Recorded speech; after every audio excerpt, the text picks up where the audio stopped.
ప్రతి నెల రాష్ట్రంలో జరుగుతున్న కాంట్రాక్టులు పనులకు బిల్లులు చెల్లించాలంటే 1000 కోట్లు కూడా దొరకడం లేదు.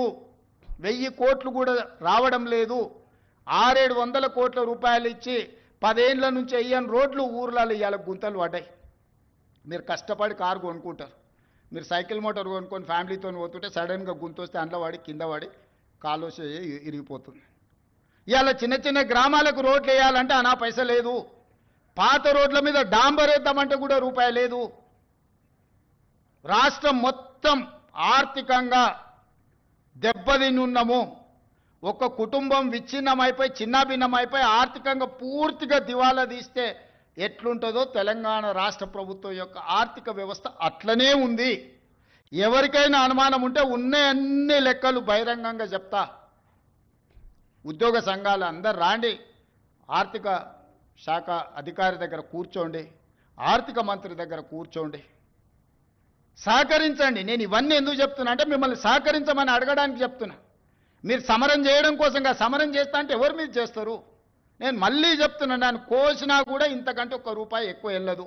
బజార్లో ఎవడు అమ్ముతలేడు, మొత్తం దివాలా తీసింది. 11% మిత్తికి తెస్తాడే, 3-4%కి రావాల్సిన వాడు ఎవడన్నా ₹10 మిత్తికి డైలీ ఫైనాన్స్ తెచ్చుకునేటోడు ఉంటాడు చూడు బజార్లో, అంతకంటే ఎక్కువ అధ్వానంగా అప్పులు తెచ్చిపెట్టిండు ఆయన.